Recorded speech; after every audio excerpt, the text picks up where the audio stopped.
লন্ডনের প্রধান উপদেষ্টা ডক্টর মোহাম্মদ ইউনূস এবং বিএনপির ভারপ্রাপ্ত চেয়ারপারসন তারেক রহমানের বৈঠকটি বাংলাদেশের এবং দেশের রাজনীতির জন্য খুবই গুরুত্বপূর্ণ।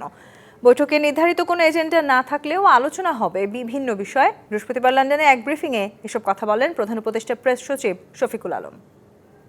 এটা খুবই ইম্পর্টেন্ট একটা মিটিং বাংলাদেশের জন্য, বাংলাদেশের সামনের পলিটিক্যাল বাস্তবতার জন্য। পলিটিক্যাল যে আমরা আগামীতে দেখছেন যে ইলেকশনের একটা ডেট দেওয়া হয়েছে এপ্রিলে, তো এই ডেমোক্রেটিক ট্রানজিশনের জন্য এই মিটিংটা খুবই ইম্পর্টেন্ট।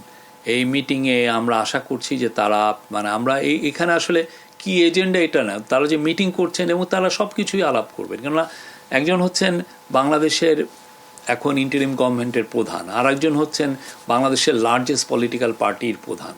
তো তারা দুইজনের মধ্যে আলোচনা হবে এবং তারা অনেকগুলো সব কিছু নিয়ে আলোচনা করবেন এটা। এবং এটার প্রস্তুতি হিসেবে আজকে বিএনপির তরফ থেকে একজন অফিসিয়ালও এসেছিলেন, আমাদের সাথে উনি কথাও হয়েছে তাদের সাথে। তো কালকে আমরা আশা করছি যে 9টার মধ্যেই ওনারা আসবেন। আসার পরে একটা 1-to-1 মিটিং হবে। এই ক্ষেত্রে যদি ওনারা মনে করেন যে আরও অন্যান্য কেউ থাকবে, সেটা এই দুজন লিডারই এটা ডিসাইড করবেন।